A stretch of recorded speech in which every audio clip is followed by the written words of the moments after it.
बिस्मिल्लाहिर्रहमानिर्रहीम। अस्सलामु अलैकुम वरहमतुल्लाह। उम्मीद करता हूँ आप सब खैरियत से होंगे। मैं हूँ काशिफ महमूद और इस वक्त मैं झंग से वापसी पर रेलवे स्टेशन पर हूँ। और बताना मैंने ये था कि आखिरी सहरी है और आखिरी अफ्तारी है बहुत से लोगों के लिए। अल्लाह रब्बुल इज़्ज़त ने अगर एहसान फरमाया, रमज़ान का एक और दिन अता फरमा दिया तो बड़ी खुशकिस्मती। लेकिन जिसको पता हो कोई मता जा रही है तो उसको लेने के लिए जितनी कोशिशें करता है वो तो हमें आज ही कर लेनी चाहिए। अल्लाह पाक एक दिन और दे दें तो फिर उसको भी इसी तरह आखिरी दिन समझकर अल्लाह से मांग लें।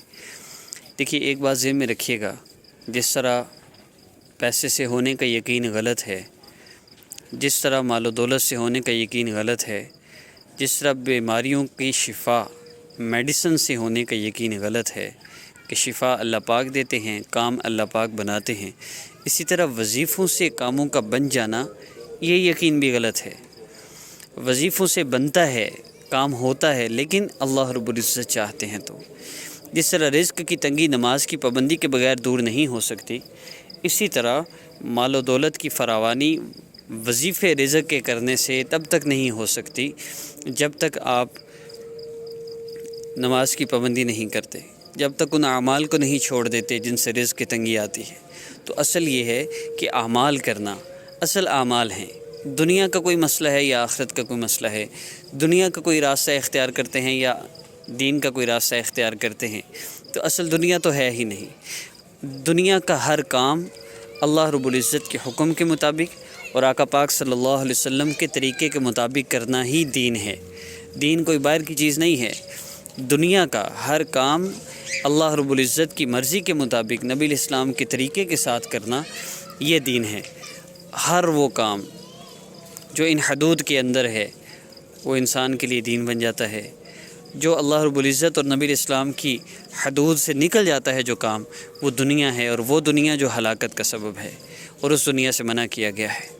तो इस बात का यकीन दिल में हो कि मेरे मसलों को हल करने वाली ज़ात अल्लाह रब्बुल इज़्ज़त की ज़ात है, मुझे सुकून देने वाली, राहत देने वाली, मेरी परेशानियों को दूर करने वाली, मुसीबतों और तकलीफ़ों को टालने वाली ज़ात अल्लाह रब्बुल इज़्ज़त की ज़ात है, और मैंने अल्लाह पाक से अपने मसाइल को हल करवाना है। अब उसके लिए आखिरी सहरी या आखिरी अफ्तारी है। आका पाक सल्लल्लाहु अलैहि वसल्लम की हदीस मुबारक का मफ़हूम है कि सहरी और अफ्तारी में एक दुआ बंदा मोमिन की, रोज़ादार की ज़रूर कबूल होती है। अब ये चंद घड़ियाँ, चंद लम्हे हैं। मैंने पहले भी वीडियो में अर्ज़ किया कि अगर रमज़ानुल मुबारक में भी मसला हल नहीं हुआ ना, तो फिर अपने आमाल का मुहासबा कर लें। कोई ना कोई वजह तो है, कोई ना कोई ऐसा अमल है जिसकी वजह से अल्लाह रब्बुल इज़्ज़त नाराज़ हैं और मसला हल नहीं हो रहा। Change your life course basically उन लोगों के लिए ही है जो रमज़ानुल मुबारक में भी वजीफ़ों के पीछे दौड़ते दौड़ते थक गए और मसला उनका हल नहीं हुआ। ये हो ही नहीं सकता। ऐसी मोहब्बत करने वाली और ऐसी रहमतों से नवाजने वाली ज़ात, और हम अल्लाह से मांगे हमारा मसला हल ना हो, ज़रूर कोई ना कोई रुकावट है और वो हमारा अमल कोई रुकावट बनता है। अल्लाह पाक हमारे लिए आसानी वाला मामला फरमाए। लेकिन ये है कि चेंज योर लाइफ कोर्स का आगाज़ कर लीजिए। हमारे व्हाट्सएप नंबर पे जो आखिर में शो होगा आप इस पर रब्ता कर सकते हैं। हमारी हर वीडियो के आखिर में शो हो रहा है। इस वीडियो में हो सकता है मैं एडिटिंग ना करूं, अगर की तो शो होगा, वरना गुज़श्ता वीडियोज़ आप देख लीजिए। लेकिन आप कोर्स कीजिए और उसके साथ अपलोड होने वाले वज़ाइफ को कर लें, तो मुझे अल्लाह की ज़ात आली से 100% यकीन है कि अल्हम्दुलिल्लाह जिसने भी इन चीज़ों को चेंज योर लाइफ कोर्स करते हुए, मेरे इंस्ट्रक्शंस को फॉलो करते हुए वज़ाइफ किया है, तो अल्लाह रब्बुल इज़्ज़त ने उन आमाल की वजह से, उन आमाल की बरकत से अल्लाह रब्बुल इज़्ज़त ने उन लोगों के वो मसले हल फरमा दिए जिन परेशानी में वो मुब्तला थे। अल्लाह रब्बुल इज़्ज़त ने निजात अता फरमा दी। तो अल्लाह पाक से मांगना है तो बेहतरीन और आसान तरीन रास्ता यही है, वरना आगे पीछे मार्केट में नई से नई चीज़ें आएंगी, कब तक करेंगे, थक जाएंगे, और थक के भी गिले शिकवे अल्लाह से ही करने हैं, उन लोगों से तो आपने करने कोई नहीं। इसलिए मेरी गुजारिश है अल्लाह रब्बुल इज़्ज़त से मांगिए, और मांगने का रास्ता वो आमाल हैं जो आका पाक सल्लल्लाहु अलैहि वसल्लम और सहाबा ने किए। और वज़ाइफ करने हैं तो सिर्फ़ इस नीयत से कि मैंने वजीफ़ा से, मैंने ये जो ज़िक्र करना है, मैंने जो अल्लाह रब्बुल इज़्ज़त को इन अस्माए मुबारक से पुकारना है, तो ये सिर्फ़ अल्लाह को पुकारने के लिए हैं। अल्लाह रब्बुल इज़्ज़त के दर पे फ़रियाद है, उस फ़रियाद के बाद अल्लाह पाक से मांगना है, असल दुआ है। तो उसके लिए दो सेटअप हैं। सबसे पहली चीज़ ये है कि आपने 2 रकात नफल हाजत के लिए से पढ़ने हैं। जब आप नफल पढ़ लीजिए तो उसके बाद फिर आपने 2 رکعت نفل آپ نے حاجت کی نیت سے پڑھنے ہیں۔ اس کے بعد آپ نے اللہ رب العزت کے سارے اسماء مبارکہ ان کو یا اللہ کے ساتھ پڑھنا ہے۔ الرحمن یا اللہ، الرحیم یا اللہ، الملک یا اللہ، القدوس یا اللہ، اس طرح سارے اسماء مبارکہ کو مصلی پر بیٹھے ہوئے کریں۔ محسوس یہاں میں ہے نفل نہیں پڑھنے، پھر بھی مصلی پر بیٹھ جائیے، قبلہ رو ہو جائیے اور ان اسماء مبارکہ کو پڑھیے۔ ان اسماء مبارکہ کے پڑھنے کے بعد جو دعا کی جاتی ہے، حدیث مبارکہ کا مفہوم ہے، وہ دعا قبول ہوتی ہے۔ اب اللہ رب العزت سے درود پاک پڑھنا ہے، آپ نے کم از کم 3 مرتبہ درود ابراہیمی پڑھ لیں۔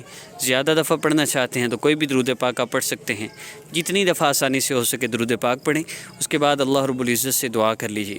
نبی علیہ الصلوۃ والسلام نے فرمایا جو چاہو مانگ لو۔ تو اس حدیث مبارکہ پر عمل کرتے ہوئے مختصر سا عمل ہے، کر لیں گے بڑے سے بڑا مسئلہ بھی حل ہو جائے گا۔ اللہ پاک آپ سب کے لیے خیر و عافیت اور آسانی والا معاملہ فرمائے، اور ہم سب کی عید اللہ رب العزت عید بنا دیں۔ اگر تو گناہوں کی مغفرت ہو گئی تو پھر تو عید ہے، اور اگر رمضان میں بھی اپنے گناہوں کو معاف نہ کروا سکے تو پھر یہ وعید ہے اور ہلاکت ہے، وہ ہلاکت جس کے لیے جبرائیل علیہ الصلوۃ والسلام نے دعا کی ہے، اور آقا پاک صلی اللہ علیہ وسلم نے بھی آمین کہا ہے۔ آپ صلی اللہ علیہ وسلم کا یہ آمین فرمانا اتنی محبت کے باوجود بھی، اس لیے کہ اتنے زیادہ چانسز رمضان المبارک میں اللہ رب العزت سے اپنے گناہوں کو معاف کروانے کے ہیں، پھر بھی بندہ معاف نہ کروائے تو پھر وہ اس کا مستحق ہے۔ اللہ پاک ہم سب کی مغفرت فرمائے۔